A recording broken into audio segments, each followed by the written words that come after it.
How do you feel about nuclear power? I absolutely hate it. Why do you hate it? Isn't it clean? 94. Joe, I'm not trying to tear you up. Don't tear me up. I don't know anything. I told you I'm a moron. No. I used to be for nuclear power. Oh, what happened? Actually did research. What research did you do? They're always saying it's totally clean, no problem.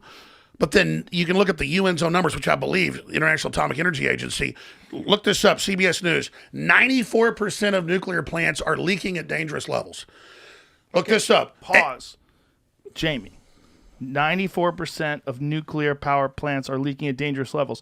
Isn't the problem that we're using old tech like Fukushima? Now you see you're smart. Yeah. And I'm not kidding. You always know everything, Joe. The average power plant age is 36 years. Almost all these power plants the life is 20 to 35 years. Fukushima was already a decade older than it was supposed to be, a General Electric model using plutonium. Radioactive leaks found at 75% of U.S. nuke sites. Yeah, it's worse than that. It's 94%. Okay, well that's not good. I don't know why 94 doesn't pop up. That's in the UN But report. wouldn't it be possible with innovation that they currently have access to? Yes. Make But you talk plants? about corrupt companies. I don't listen. If people actually ran these right, and the executives, here's an example: BP. I think oil's great. It has toxic problems. We should clean it up. We should find alternatives. There's all sorts of clean energy we should go to that isn't. Solar's great. Whatever. They've got fission, fusion, a bunch of stuff coming down. Take one of the best films out there because it's so accurate. Because I had lawyers on from I read the transcript of the trial. The Event Horizon with BP.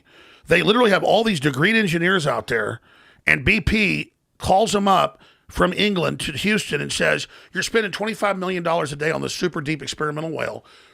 We've decided to not pour concrete, they call it mud, in on top this. The executives say we'll save $25 million a day if you dump water. And all the engineers went, we have mathematical equations, just like water boils at a certain amount. Okay, or we have a certain number of chromosomes. This is fact. Yeah. And they, on record, go, you're fired if you don't. Order them to dump water into it.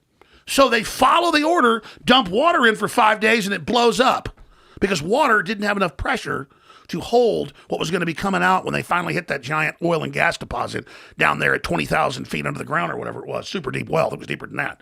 So you watch that movie with Kirk Russell and the rest of it, and Marky Mark. Wasn't Event Horizon the one where they find? I'm sorry, Event Horizon's where they go. Yeah, Event Horizon is a spaceship. Yeah, that's what I'm sorry. I'm trying to remember oil in Event Horizon. I'm like, wait a minute, Lawrence Fishburne, right? I think they go to hell. Here's my brain. Deepwater Horizon. Yeah, but pull up Event Horizon because that's a great fucking movie. I love that movie. It's like they go into hell, they go into a new dimension. It's a good one. Also about BP. But see how my brain got that wrong? It was not on purpose. No, it's okay. That's the shit. He pulls his eyeballs out. He tells everybody. Yeah, remember that? Yeah. That's a great fucking movie. Pure evil. But listen, I'm not trying to rant here. What I'm telling you, Joe, is it's the same thing with nuclear power plants.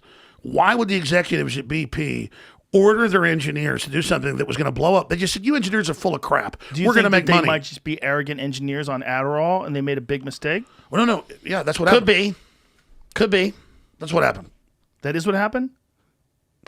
Well, those guys are probably tweaked out, right? Those executives. What I'm saying, it wasn't engineers. It was the executives. Yeah, but executives. That's what I'm saying. Why do you think they were like, keep pouring water in it, keep pouring water in it?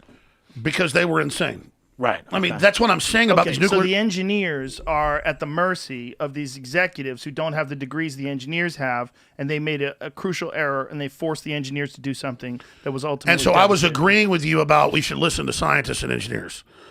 I was just going back to your point that we don't know about the warming. We don't know what it's doing.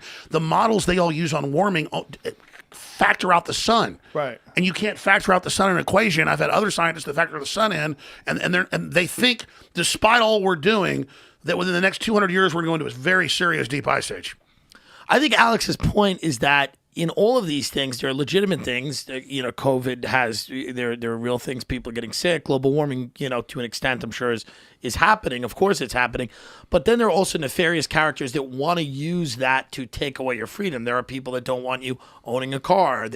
There's all these legacy systems. Whitney Webb, who's a journalist who came on my show, said a lot of people didn't want to reopen the economy until they remade the economy and got rid of all these legacy systems. And this is a doc with Eric Schmidt, who was the head of Google, and you can look it up. And they were saying, they were considering these legacy systems like cash, private ownership of cars, things like that, like getting rid of all of these things that are distinctly American ways of life, and just saying that, like, we don't want you to own a car. This is the most important thing that's been said here today. Okay. That's what it's in my notes. That's why I'm here. One step at a time.